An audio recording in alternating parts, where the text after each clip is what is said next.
Tri Risma hari ini akan segera menggunakan hak pilihnya, mencoblos di TPS. Dan untuk membahas lebih lanjut, nanti juga akan kami lanjutkan dalam editorial Media Indonesia. Kita akan membahasnya nanti terkait dengan topik kita pada pagi hari ini, yakni merayakan demokrasi, terkait dengan pesta demokrasi yang akan berlangsung pada hari ini. Dan sudah hadir bersama kita Dewan Redaksi dari Media Indonesia, Mas Indra Maulana. Mas Indra Maulana yang juga merupakan jurnalis senior yang tentunya sudah meliput dari pilkada ke pilkada. Mas Indra, selamat pagi. Selamat pagi, Iqbal. Sehat, Mas Indra? Alhamdulillah sehat. Harus semangat merayakan demokrasi. Harus semangat merayakan demokrasi. Saya senang sekali, Mas Indra, melihat cover Media Indonesia pada hari ini. Ini kita sambil hadirkan ya salah satunya Ibu Risma sedang akan menggunakan hak pilihnya. Ini riang gembira di sini. Nah, kita harapkan sih moodnya seperti itu ya. Tapi ternyata memang ada upaya-upaya yang bisa menghalangi keriang gembiraan itu. Salah satunya antara lain dengan misalnya kemungkinan adanya politik uang yang ternyata sayang sekali tadi saya wawancara sama Pak I Gusti Putu Arta, mantan komisioner KPU, itu adalah sebuah keniscayaan. Nah, sekarang bolanya ada di tangan masyarakat. Nah, bagaimana Media Indonesia memandang hal ini? Karena itu yang menjadi topik pada hari ini ya, Mas Indra. Ya, betul. Kita mengambil judul atau topiknya adalah merayakan demokrasi. Karena bagaimanapun demokrasi itu sekecil apapun harus dirayakan. Kenapa demikian? Karena demokrasi terutama terkait demokrasi prosedural hari ini, yaitu pemilihan umum yang tentu saja kali ini adalah pemilihan umum kepala daerah dan dilakukan secara serentak, secara masif, dan ini pertama kalinya begitu semuanya serentak, hampir seluruh daerah di tanah air ini akan memilih calon pemimpinnya. Termasuk di Jawa Timur ya, Mas Indra. Sebelum nanti kita membahas topik itu, kita sambil bahas gambar ini nih, Mas Indra. Ibu Risma yang akan segera menggunakan hak pilihnya. Kalau kita melihat Jawa Timur ini kan merupakan salah satu daerah yang paling mendapatkan spotlight ya, karena merupakan kalau dilihat dari jumlah pemilihnya juga cukup banyak, mencapai lebih dari 31.280.000. Nah, Bu Risma ini kan kita melihat pernah menjadi wali kota Surabaya, terus sekarang mencalonkan diri meskipun di saat-saat terakhir ya untuk menjadi gubernur Jawa Timur. Nah, Anda melihat bagaimana sejauh ini perjalanan Bu Risma ini? Ini ya akibat dari putusan MK itu ya, yang kemudian bisa merubah semuanya sehingga partai politik pun tanpa harus ada batasan threshold bisa mencalonkan kadernya. Ya memang kalau kita lihat konteks Jawa Timur tentu saja kita melihat ini adalah daerah dengan DPT terbesar kedua di tanah air setelah Jawa Barat tentu saja ya, dan nomor 3 adalah Jawa Tengah. Memang betul di Jawa Timur adalah 31.280.418 untuk daftar pemilih tetapnya yang dicatat pada tahun ini. Nah, tentu saja ini adalah salah satu wilayah yang menjadi juga barometer politik nasional. Salah satunya karena DPT-nya juga terbesar kedua. Tentu saja siapa yang akan terpilih di Jawa Timur ini tentu akan menjadi perhatian banyak pihak, dan tentu saja ini akan juga menunjukkan bagaimana nanti kepemimpinan nasional 5 tahun ke depan. Maksudnya adalah tentu saja Jawa Timur bisa juga berbicara tentang eskalasi atau kepemimpinan politik nasional 5 tahun ke depan. Tetapi di luar itu semua sebenarnya kalau kita bicara tentang pemilihan kepala daerah hari ini, tentu saja yang kita harapkan adalah bagaimana calon-calon yang akan dipilih hari ini itu nanti ketika mereka terpilih memang berfokus selama 5 tahun itu untuk mengurus daerahnya.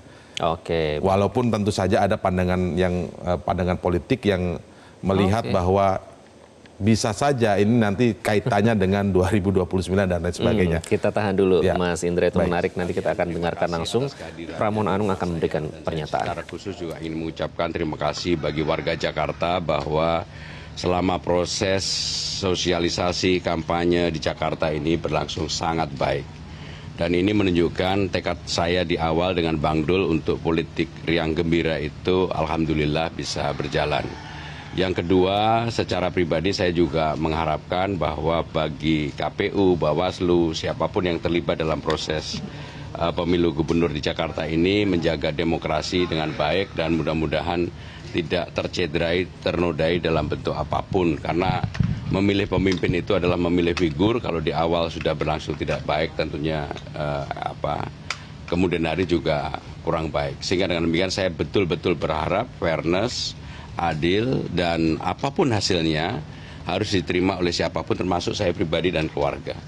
Dan yang terakhir dari saya berharap pada hari ini, tanggal 27 November ini, warga Jakarta menggunakan hak pilihnya. Pilihlah siapapun yang menjadi harapan dan keinginan untuk bisa membangun Jakarta 5 tahun ke depan. Siapapun yang diharapkan bagi saya itu bukan sesuatu yang luar biasa, tetapi tentunya secara pribadi saya dan Bang Dul dan tim mengharapkan doa, support, dukungan dari seluruh warga Jakarta. Mas Pram, semalam sebelum nyoblos ngapain Mas Pram? Tidurnya tenang nggak? Saya nggak pernah tidur nggak tenang ya. Saya termasuk yang walaupun tidur nggak bisa lama, tapi saya nggak pernah tidur nggak tenang. Saya bisa tidur, alhamdulillah bisa tidur tenang, dan pasti teman-teman nggak nyangka saya selama ini kalau tidur bertiga. Jadi saya, istri, dan anak saya. Sehingga saya lihat tiga-tiganya tidurnya tenang banget. Bahkan subuhannya juga bisa bersamaan. Tidur jam berapa, Mas? Saya tidur mungkin jam 11-an. Aktivitas tadi pagi ngapain aja Mas Pramono? Ya, nggak ada persiapan khusus. Hanya kalau setiap pagi biasanya saya itu sarapannya hanya roti dan kopi. Dan biasanya baru makan setelah itu. Dan ini karena pemilihan gubernur yang disorot oleh seluruh Indonesia, bukan hanya Jakarta. Sekali lagi saya berharap mudah-mudahan berlangsung sangat baik. Mas, hitung-hitungannya akan 1 atau 2 putaran, Mas? Ya, secara pribadi saya tentunya mengharapkan 1 putaran. Kenapa 1 putaran? Supaya warga Jakarta bisa kembali hidup normal, tidak lagi, karena kan pilkada di tempat lain sudah selesai semua. Sehingga dengan demikian Jakarta juga perlu nggak ada lagi ketegangan walaupun kecil. Mudah-mudahan ini akan membuat warga Jakarta menjadi rukun, akur, akrab, gotong royong kembali untuk membangun Jakarta. Mas Ram, tidur tenang semalam karena suara udah leading atau gimana? Ya tidur tenang aja. Enggak, ya pokoknya gini lah. Saya berharap mudah-mudahan Pilgub ini berlangsung 1 putaran. Karena kalau 2 putaran pasti ada ketegangan. Karena belajar dari pengalaman Pilgub yang sebelumnya, karena ketegangan itulah yang membuat kemudian Jakarta sempat terbelah pada waktu itu. Mas Pram, nanti di agenda perhitungan suara, apakah ada relawan ataupun selain relawan, apa ada tokoh-tokoh nasional ataupun ada surprise baru dari Mas Pram dan juga mungkin ada Pak Anies atau ya karena ini sudah coblosan, sudah ini saya tidak mau menambah sesuatu yang udahlah kita hadapi dengan baik-baik saja, walaupun saya pasti hari ini tetap berkomunikasi seperti biasa dengan Ibu Mega, dengan Mas Anies, dengan Pak Ahok, dan juga dengan tokoh-tokoh yang lain. Yang saya surprise adalah banyak sekali tokoh dari kemarin yang kemudian memberikan endorsement ataupun dukungan kepada saya, baik itu secara terbuka maupun tertutup, dan bagi saya itu energi baru bagi saya. Hari ini ada jadwal ketemu Ibu. Hari ini ada jadwal ketemu Ibu. Kenapa? Hari ini ada jadwal ketemu Ibu. Ya nanti kita lihat ya. Bu Mega pesannya apa, Pak? Ya Pak, ada pesan. Pesannya Bismillahirrohmanirrohim. Dari partai lain apakah ada yang mendukung Mas Pram secara WhatsApp gitu kan kemarin juga? Ya pasti ada lah, nggak mungkin enggak. Tapi saya nanti sore kan udah ketahuan hasil quick count-nya. Nah ini kalau misalnya ternyata suaranya unggul, apa yang akan dilakukan? Ya kalau unggul saya pasti secara singkat akan mengatakan alhamdulillah, dan ini menjadi amanah. Dan amanah karena teman-teman tahu di awal saya bukan orang yang mengejar amanah, sehingga dengan demikian kalau ini menjadi amanah saya akan saya kerjakan sebaik-baiknya. Dalam 100 hari pertama yang saya lakukan adalah menyelesaikan persoalan yang saya janjikan ketika turun ke lapangan menyangkut kartu Jakarta Pintar, Jakarta Sehat, dan sebagainya. Ya. Pak Prabowo ada tanggapan nggak, Mas? Bismillah ya. Ya, itu tadi pernyataan dari Pramono Anung, calon gubernur nomor urut 3 Jakarta. Dan ini adalah situasi terkini di mana calon gubernur Jawa Timur nomor urut 3 akan menggunakan hak pilihnya di Surabaya, Jawa Timur, tepatnya berada di TPS 16 di Wiyung, Kota Surabaya. Mas Indra, tadi kita juga sudah lihat ya, sempat kita hadirkan juga TPS-nya Ibu Khofifah Indar Parawansa, calon gubernur nomor urut 2 di Jawa Timur. Nah, ini ke Jawa Timur yang menarik lain adalah 3 Sri Kandi yang bertarung, meskipun tadi juga dipengaruhi dengan keputusan MK yang tadi berlangsung itu. Nah, apakah itu juga bisa merupakan bagian dari tajuk media Indonesia hari ini merayakan demokrasi? Iya, iya. Ya, kita tidak hanya melihat masyarakat Jawa Timur, tapi seluruh masyarakat di tanah air yang memang hampir seluruh daerah di tanah air, mungkin kecuali DIY ya, Daerah Istimewa Yogyakarta, itu akan melakukan pemilihan kepala daerahnya, baik tingkat kota, kabupaten, provinsi. Nah, yang tentu saja perlu kita serukan kepada masyarakat yang hari ini, ayo bangun pagi, pergi ke TPS, pilihlah calon atau calon kepala daerah yang sesuai dengan hati nurani masyarakat atau pemilih masing-masing pemilih. Caranya gampang untuk menjadi pemilih rasional, yaitu lihat saja visi misi mungkin tercatat di laman KPU daerahnya masing-masing, visi misi para calon itu seperti apa. Kalau kemudian merasa, kadang-kadang kita merasa juga kan Iqbal, visi misi ini normatif sekali, pastilah pro rakyat, yang namanya visi misi tertulis maupun saat dikampanyekan, pasti pro rakyat. Tinggal lihat juga rekam jejak atau integritas dari calon-calon kepala daerah itu.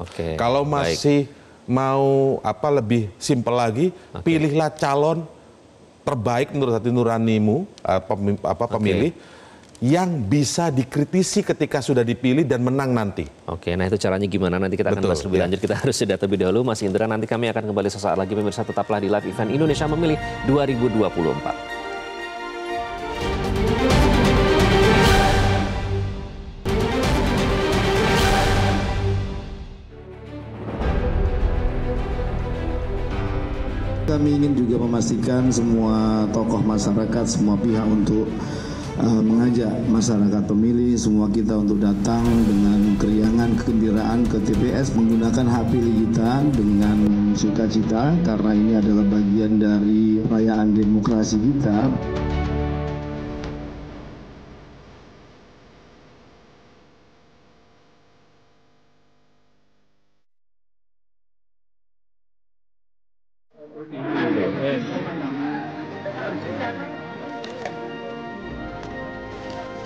Anda kembali di live event Indonesia Memilih 2024 Metro TV, pemirsa. Ini adalah situasi terkini di mana calon gubernur Jawa Timur nomor urut 3, Tri Risma hari ini, yang akan segera menggunakan hak pilihnya di TPS 16 di Wiyung, Surabaya, Jawa Timur. Dan tadi kita juga sempat menghadirkan gambar terkini dari TPS yang akan digunakan oleh Khofifah Indar Parawansa, namun belum terlihat hingga saat ini. Nah, yang di sebelah kiri itu adalah TPS yang akan digunakan oleh calon gubernur nomor urut 2, Khofifah Indar Parawansa, untuk menggunakan hak pilihnya. Di mana nanti calon gubernur nomor urut 2 Khofifah akan menyiapkan tim data center khusus untuk mengawal perolehan suara Pilgub Jatim 2024. Nah, TPS yang ada di kiri layar kaca Anda itu adalah TPS dari Khofifah yang terletak di kawasan Gayung Sari, di mana Khofifah juga akan menurunkan sedikitnya ada sekitar 60.751 saksi di seluruh TPS pada saat Pilgub Jawa Timur 2024.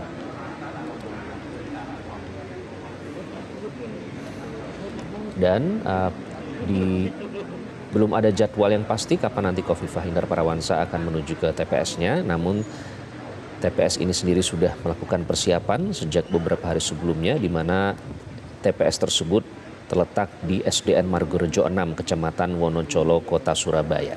Nanti Khofifah Indar Parawansa akan mencoblos dengan ketiga anaknya, yakni Ima Patimasang, Jalaluddin Managali, dan juga Ali Managali. Dan tadi juga sempat dinyatakan oleh jurnalis Metro TV yang melaporkan langsung dari Surabaya, Jawa Timur, bahwa sebelum melakukan pencoblosan, Khofifah Indar Parawansa akan ziarah terlebih dahulu atau mengunjungi makam almarhum suami yang terletak tidak jauh dari kediaman Khofifah Indar Parawansa. Nah, setelah melakukan ziarah ke makam suami, nanti akan dilanjutkan dengan sarapan dan baru menuju ke TPS 19 dengan cara berjalan kaki. Tadi yang dinyatakan oleh rekan kami di lapangan bahwa pencoblosan ini dijadwalkan pada pukul 8:22. Kami tidak tahu pasti mengapa tepatnya bisa angka 8:22, namun itu yang dapatkan informasi yang berhasil dihimpun oleh rekan kami di lapangan bahwa calon gubernur Jawa Timur nomor urut 2 Khofifah Indar Parawansa akan menggunakan hak pilihnya pada pukul 8 pagi lebih 22 menit dengan berjalan kaki menuju ke TPS 19.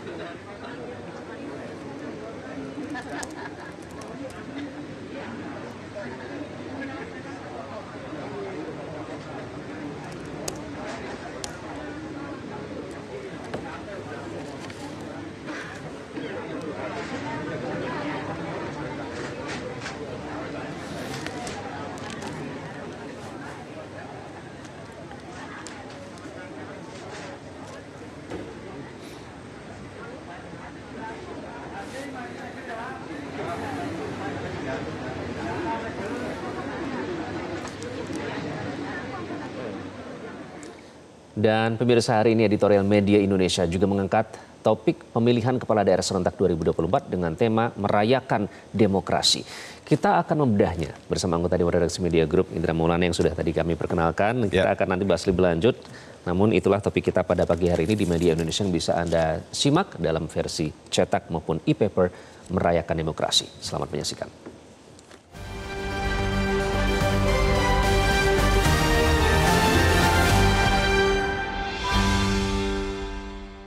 Merayakan demokrasi.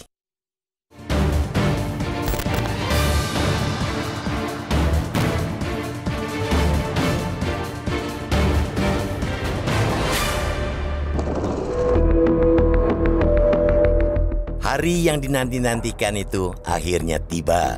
Masyarakat hari ini akan menunaikan hak pilih mereka pada Pilkada Serentak 2024. Kontestasi ini diikuti 1.553 pasangan calon kepala daerah, wakil kepala daerah di 37 provinsi, 415 kabupaten, dan 93 kota. Inilah pilkada serentak dalam jumlah paling besar di Indonesia. Meski tidak semasif pemilihan presiden, laku dan langgamnya tentu tidak berubah. Warga di berbagai penjuru Nusantara diharapkan akan berbondong-bondong dengan penuh sukacita memilih calon pemimpin di daerah masing-masing. Sukacita itu memancar karena terselip harapan baik, cita-cita mulia sekaligus niat luhur. Bahwa kehadiran kepala daerah yang terpilih, baik yang incumbent maupun non-petahana, bisa memenuhi aspirasi warga dalam membawa kesejahteraan dan kemajuan di wilayah masing-masing. Tentu kita berharap agar sukacita masyarakat tidak ternoda oleh praktik-praktik culas, tindakan tidak jujur, nirintegritas dari pihak-pihak yang ingin menang dengan cara curang. Titik berangkat dalam menjaga kemurnian pilkada bisa dimulai dari warga itu sendiri. Jadilah pemilih rasional yang menolak segala bentuk iming-iming, terutama politik uang. Imbauan tersebut memiliki dasar pijakan yang teramat kuat dan sangat relevan dalam memperkuat kualitas demokrasi di negeri ini. Politik uang layak disebut sebagai mother of corruption atau induknya korupsi. Kandidat yang menggunakan senjata politik uang, jika menang dan menjabat, mereka akan terus melahirkan kecurangan dengan cara menerima suap, gratifikasi, atau korupsi lainnya dengan berbagai macam bentuk agar minimal balik modal. Syukur-syukur bisa meraup untung. Maka dari itu, ketika ada pasangan calon yang terang benderang melakukan serangan fajar kepada pemilik hak suara, sudah seharusnya warga menolaknya. Jangan ambil amplopnya, jangan pula coblos orangnya, laporkan pelakunya ke pihak berwenang ke Sentra Gakumdu. Sentra Gakumdu adalah sentra penegakan hukum terpadu yang terdiri dari unsur Bawaslu, Kepolisian, dan Kejaksaan Agung. Trio institusi tersebut memang diberi mandat untuk menggebuk para pencoleng dan perusak demokrasi. Pelaporan dapat juga dilakukan dengan menyertai bukti seperti foto dan video. Dengan peran masyarakat yang aktif menolak dan melaporkan praktek itu, kita dapat menciptakan proses pilkada yang lebih bersih, adil, dan bermartabat. Publik juga mendapatkan keuntungan tersendiri ketika menjadi pemilih rasional, pemilih yang menolak serangan fajar. Masyarakat akan terhindar dari pemimpin yang lahir dari proses curang yang hanya akan menyengsarakan rakyat untuk jangka panjang. Kita juga mendorong agar nawa itu menyukseskan pilkada tidak hanya lahir dari masyarakat, tetapi juga pihak penyelenggara. Komisi Pemilihan Umum atau KPU, baik di pusat maupun daerah, harus menyiapkan semua logistik pilkada dengan sebaik-baiknya. Jangan sampai masyarakat dikecewakan sehingga mereka tidak bisa menunaikan hak politik dalam memilih pemimpin. KPU juga harus mampu menggerakkan masyarakat agar mau berbondong-bondong ke tempat pemungutan suara atau TPS. Ini penting agar pemenang pilkada bukanlah golput alias golongan putih. Pesta demokrasi, sesederhana dan semendasar apapun, tetap harus dirayakan. Dengan harapan dan impian kualitas pesta demokrasi berangsur-angsur makin berkualitas dari waktu ke waktu. Paling tidak, tampuk pemerintahan alias estafet kekuasaan harus terus berganti. Pemilihan umum mau tidak mau menjadi salah satu alat kontrol mekanisme waktu bagi pemilih diberi kesempatan menyuarakan aspirasi politik mereka. Pemilih optimistis akan selalu ada. Pemilih pesimistis juga tak pernah hilang. Kalangan golput pun menjadi opsi terbuka. Tak ada pemaksaan dan tekanan, itu yang penting. Praktek pemilu setidaknya berusaha menegakkan prinsip jujur, bersih, dan adil. Para penyelenggara dan peserta pemilu menjalankan kewajiban dan hak dengan tak melanggar hukum. Jika itu semua ditaati, bolehlah kita sambut pilkada dengan riang gembira. Selamat memilih.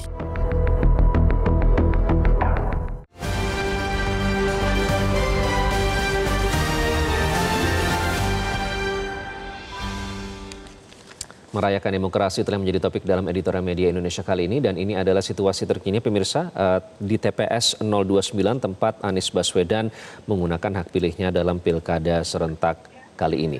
Kita akan langsung bergabung bersama rekan Tasya atau Arneta Butar-Butar untuk melaporkan langsung informasi dari sana. Arneta, bagaimana situasi di tempat TPS Anies Baswedan mencoblos? Ya, selamat pagi Iqbal dan juga pemirsa. Saat ini memang Anies Rashid Baswedan beserta keluarga telah menggunakan hak pilih suaranya di TPS 029 di depan Masjid Babul Khairat di Lebak Bulus Dalam. Dan tadi memang keberangkatan Anies Rashid Baswedan bersama keluarga sekitar pukul 7:10 waktu Indonesia Barat. Tadi sebelum berangkat ke TPS, Anies juga beserta keluarga sempat memberikan pernyataan dan juga harapannya untuk Jakarta. Tadi kalau disebut dalam sambutannya sebelum berangkat ke TPS, Anies menyebut bahwa Jakarta membutuhkan transportasi yang lebih baik.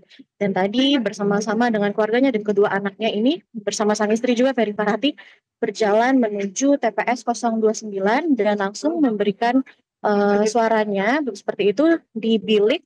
Dan tadi juga Anies Baswedan sempat memamerkan surat suaranya, dan saat ini sudah dilakukan pencoblosan dan saat ini tengah melakukan pemberian tinta sebagai tanda sudah memberikan suaranya di TPS 029 depan Masjid Babul Khairat. Dan tadi memang kalau agenda Anies Baswedan setelah memberikan suaranya di TPS 029 ini, nantinya ia mengaku akan melakukan kunjungan urusan keluarga dan akan memantau pemilihan suara ini di quick count. Tempatnya menyusul, ya belum memberitahukan persisnya apakah memantau dari rumah atau dari mana seperti itu, Iqbal. Baik. Arneta Butar-Butar melaporkan langsung dari TPS 29 Lebak Bulus, dan ini adalah situasi terkini pemirsa. Baru saja Anies Baswedan menggunakan hak pilihnya mencoblos di TPS 29. Ini sama persis dengan lokasi tempat Anies mencoblos pada saat Pilpres lalu.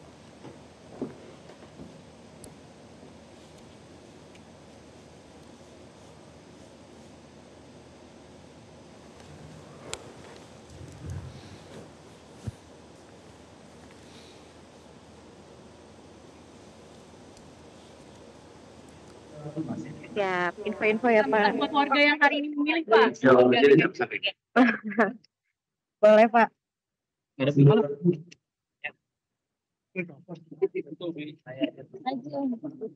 Halo Om. Dan Iqbal. Halo. Maaf Bang. Sorry Kak. Sorry Kak, bentar.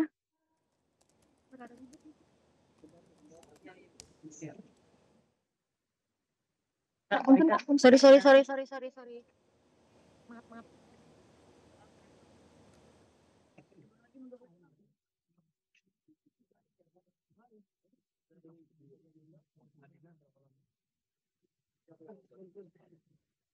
Oh, satu dari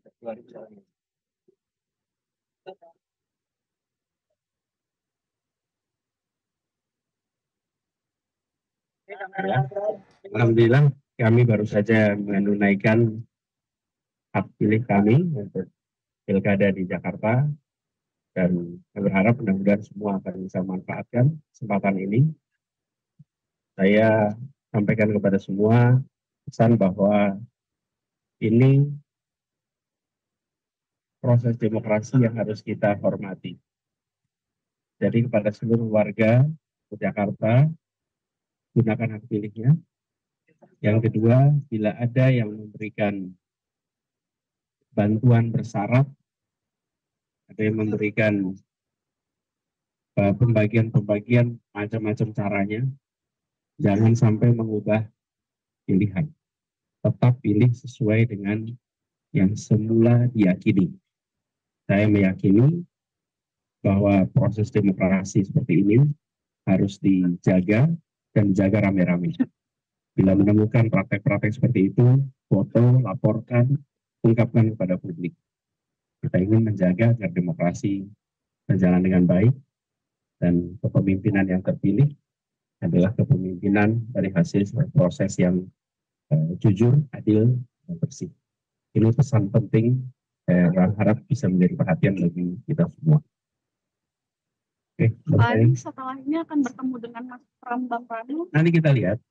Jadi kita komunikasi terus. Pagi ini ada urusan kegiatan keluarga dulu sebentar. Sesudah itu nanti baru kita, mudah-mudahan nanti siang menjelang sore kita sudah bisa tahu hasil sementara. Tidak ini bebas intervensi.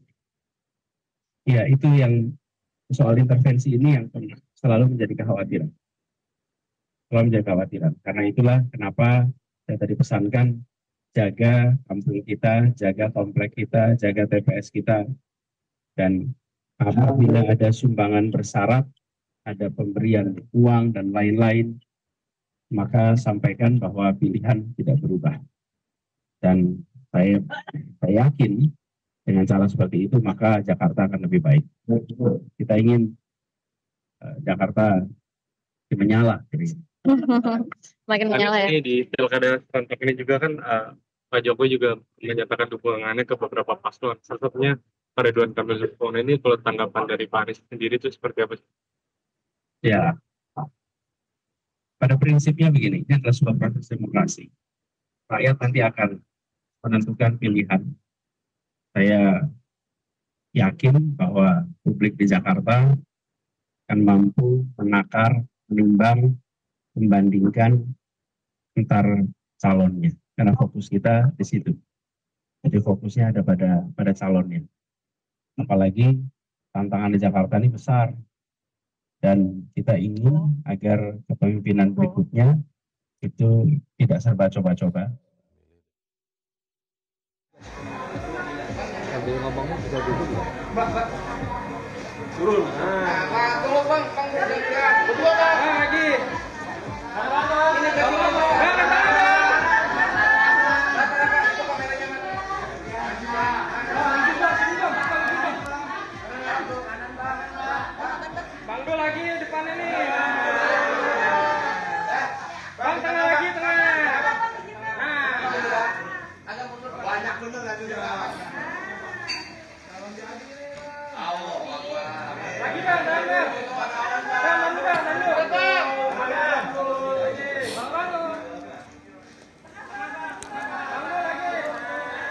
Calon Wakil Gubernur Jakarta nomor urut 3, Rano Karno, baru saja mencoblos di TPS, tepatnya di TPS 65, Bumi Karang Indah Sport Club. Rano Karno mencoblos bersama sang istri, sedangkan berbeda dengan anak dan menantunya yang akan mencoblos di TPS 64, namun jarak kedua TPS ini memang diketahui tidak berjauhan. Tadi pada saat diwawancara oleh rekan jurnalis Metro TV, ia mengungkapkan dan menganggap bahwa kejadian ini sebagai sesuatu yang lucu karena pada pemilihan presiden dan Pileg 2024 lalu mereka selalu mencoblos di TPS yang sama, namun kali ini berbeda di mana mereka harus mencoblos di TPS yang berbeda. Namun ia menambahkan bahwa situasi tersebut merupakan hal yang wajar dan atas arahan dari KPU Jakarta.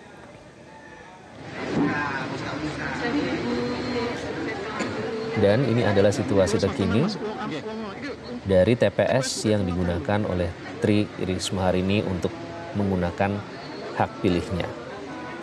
Tri Risma hari ini adalah calon gubernur Jawa Timur nomor urut 3. Tadi Tri Risma hari ini sudah berjalan kaki dari rumahnya yang berjarak tidak terlalu jauh dari TPS yang terletak di Wiyung ini, yang letaknya sekitar 600 meter. Kemudian sempat berinteraksi dengan warga hingga tiba di TPS dan menunggu giliran untuk menggunakan hak pilihnya dalam Pilkada serentak 2024 kali ini. Dan ini adalah situasi terkini dari TPS tempat calon gubernur nomor urut 3 Pramono Anung menggunakan hak pilihnya. Pramono Anung menggunakan hak pilihnya bersama anggota keluarganya, bersama sang istri, dan ini ditunjukkan surat suara yang akan digunakan.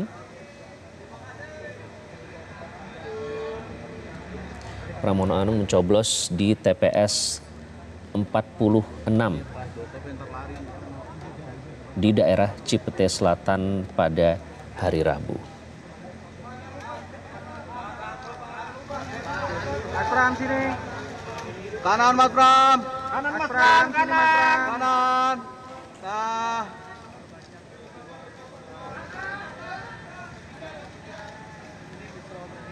Kanan. Kanan Pak. Nah.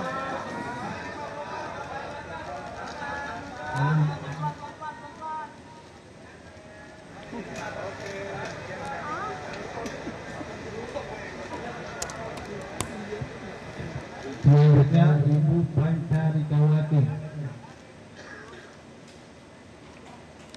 Mas Pram kanan. Ibu Bapak Muhammad Fatruddin.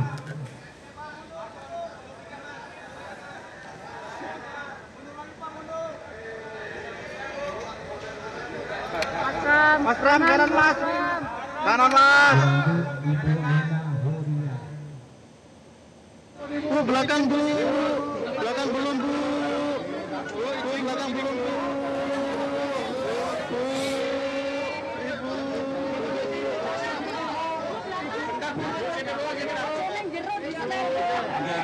Ayo keluar ya, ayo keluar. Ayo sini Bu. Bu sini lagi Bu. Bu sini Bu. Bu nunggu Bapak Bu, nunggu Bapak Bu.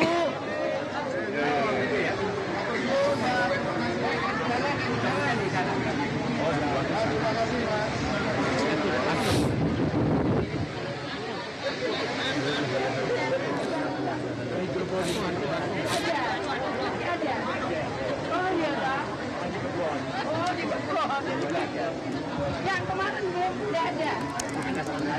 Oh ya, kenapa? Ya Mbak. Ya.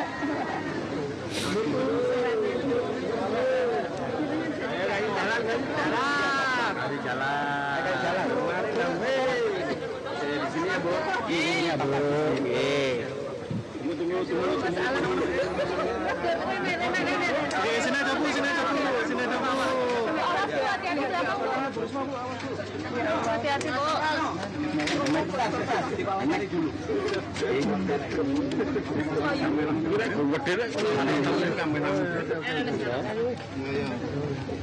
Ya, ngomong apa? Tadi abis ngapain Bu, diceritain tadi abis ngapain? Ya. Pinter takonmu ya. Iya Bu. Tapi gak dapat nilai 100 sih ya. Ya, ya kali ini pindah, biasanya di TPI apa namanya tempat coblosan. Kali ini kita pindah RW 6, kali ini kita pindah ke RW 4 di Keramat. Ya, jadi kita jalan tadi. Nah, karena saya memang lama di sini, di Wiyung ini. Dan waktu saya wali kota, saya nggak pindah ke rumah dinas, saya tetap tempati rumah Wiyung. Jadi saya akrab dengan warga di sini semua, karena lama tinggal di sini. panggilan untuk ibu ya. ke Munaswati. Menyapa ibu dan mendoakan ibu. Ya, itu temanku dulu. Temanku ya, aku dulu pernah jadi kepala dinas kebersihan, kemudian jadi wali kota. Itu partnerku kerja karena aku ngalami sendiri saat lebaran nggak ada mereka, betapa susahnya. Jadi mereka libur, betapa susahnya kota ini jadi kotor, aku muter-muter. Jadi aku nyapu sendiri kadang-kadang karena mereka libur. Jadi orang sering apa sih begitu mereka, tapi mereka punya arti buat saya karena ya kalau misalkan nggak disapu sampah itu masuk ke got, nah selokan, nah akhirnya kemudian banjir dan sebagainya. Jadi karena itu ya itu menurut saya tulang punggung dari perform dari kota Surabaya. Bu, kegiatan setelah ini kemana, Bu? Ya nanti saya nggak tahu, saudara saya pengen saya ke sana di Kediri, tapi saya nggak tahu nanti lihat kondisinya. Ada rencana memantau quick count di mana gitu, Bu? Enggak, udah biar aja. Tadi sama mencoblos ada kendala nggak, Bu? Enggak, alhamdulillah enggak. Berarti bagus ya, Bu, performa TPS-nya sendiri. Iya. Nggak apa-apa, Bu? Enggak apa-apa, aku biasa kok gitu. Ya memang harus nunggu tadi berangkatnya ke pagian, tapi enggak apa-apa kan. Iya. Kenapa memilih pagi-pagi, Bu, untuk mencoblos hari ini? Iya, warga nunggu soalnya. Aku nggak minta loh mereka. Mereka janjian sendiri jam 7. Kalau aku kelamaan kan kasihan mereka nunggu. Bu, Gusan nyoblos di Jombang ya, Bu ya? Oh ya, Gusan duduk sana. Enggak ada. Orang kita juga jarang ketemu kok. Hampir enggak pernah ketemu kecuali ada apa gitu, ada acara apa. Kalau enggak pernah ketemu. Nanti ada komunikasi nggak, Bu, setelah ini? Mungkin video call atau gimana? Enggak ya, nanti kalau biasanya kalau perlu dosen hubungi, kalau saya perlu saya hubungi dosen gitu aja. Atau mungkin ada rencana mampir, Bu, dari Kediri nanti, Bu, ke Jombang ke dosen? Enggak rasanya, enggak, karena udahlah ini sudah di Lauhul Mahfuz itu sudah jelas kok, di sana sudah tertulis siapa ngapain. Ya ini koyo opo aja, koyo mantan nanya terus kemana-mana harus berdua, enggak lah. Jadi malah saya ngomong sama Guzan tahu. Nanti sekarang kita kampanye paling tidur di rumah itu 1 jam 2 jam Pak di rumah. Saya katakan, saya ngomong nanti kalau jadi gubernur kita bilang nggak bisa tidur di rumah aja bilang gitu. Jadi ya kondisinya Jawa Timur cukup besar dan cukup luas, dan kondisinya beberapa daerah memang harus butuh perhatian. Saya katakan begitu sama Jadi karena itu ya sudah, nanti saya ngomong sama Guzan tak ajari dulu cara membaca anggaran. Setelah itu kita jalan pisah lagi ya Gus, soalnya 5 tahun itu nggak lama untuk program-program yang memang kita buat gitu ya. Jadi nggak lama itu. Bahkan saya harus ngitung stagingnya, misalkan untuk yang bangun terowongan itu saya harus ngitung waktunya supaya ya minimal ada Trenggalek Pacitan itu yang cukup berat.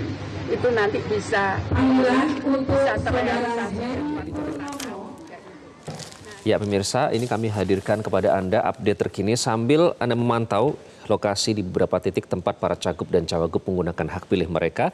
Kita akan membahas topik kita pada pagi hari ini yang tentu saja masih relevan. Mas Indra, ini masih beberapa jam lagi masyarakat Indonesia bisa menggunakan hak pilihnya. Nah, ada yang yang dikhawatirkan ya tentunya yang bisa mencoreng kegembiraan kita dalam demokrasi kali ini, seperti adanya serangan fajar dan lain-lain. Nah sebenarnya mengapa kita harus concern dengan hal-hal ini? Ini kan bukan hal yang baru. Setiap gelaran pilkada itu selalu ada. Kenapa kali ini kita harus sangat concern?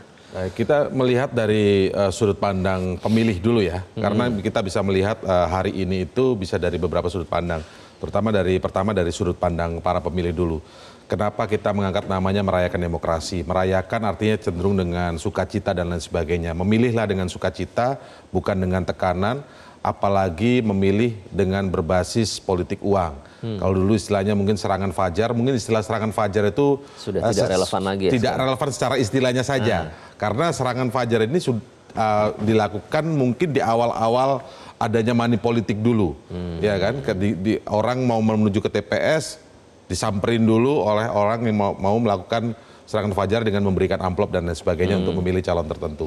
Tetapi kalau kita lihat trennya sekarang ini sudah jauh-jauh hari bahkan itu beberapa waktu sudah banyak yang kemudian melakukan pendistribusian money politik ini atau politik uang ini. Kita sempat melihat beberapa hari yang lalu ada warga yang dengan baik ya kemudian memergoki, menangkap pelaku yang mau melakukan pembagian uang amplop dan memvideokan. Ini ada di satu daerah lah. Ya ini baik. Tapi tentu saja jangan main hakim sendiri, tentu harus dilaporkan kepada Sentra Gakumdu. Ada 3 lembaga di situ, kepolisian, Bawaslu dan Kejaksaan. Nah ini yang tentu saja untuk melakukan penegakan hukum. Karena politik uang itu kan pidana sebenarnya, pidana pemilu. Nah dari sisi pemilih juga merayakan demokrasi atau melakukan pemilihan calon kepala daerah hari ini itu sebenarnya ini adalah momentum kita untuk melakukan penilaian atau rekrutmen. Penilaian misalnya ada calon yang petahana misalnya, itu layak nggak mereka dipilih lagi. Jadi ini momentum kita sebagai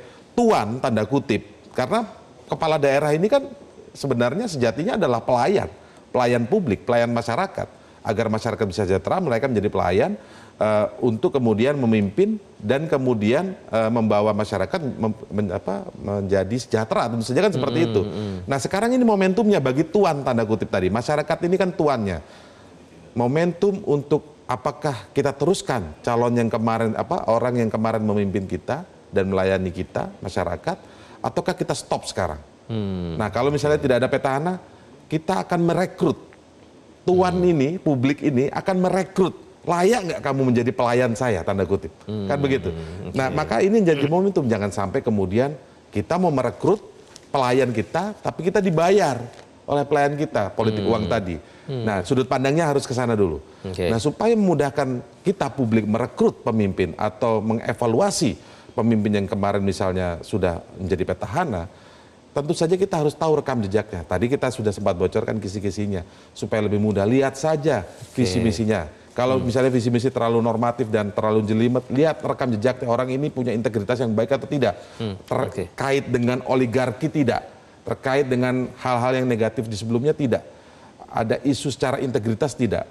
Kalau masih bingung lagi, kita pilih mana calon yang kalau dipilih dan bisa menang nanti atau terpilih nanti, mereka bisa dikritisi atau tidak.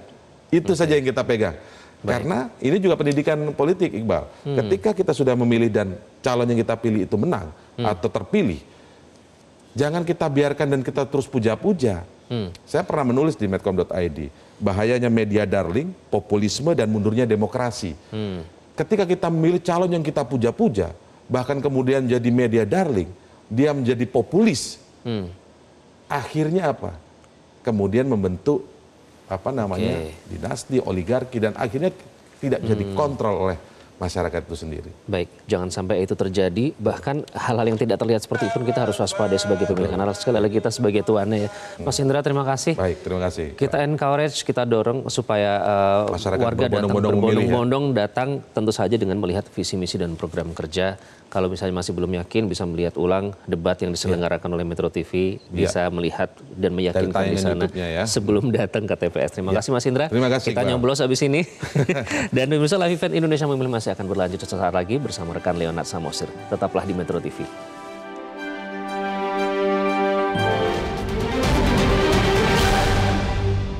Jelajahi cara baru mendapatkan informasi. Download Metro TV Extend sekarang.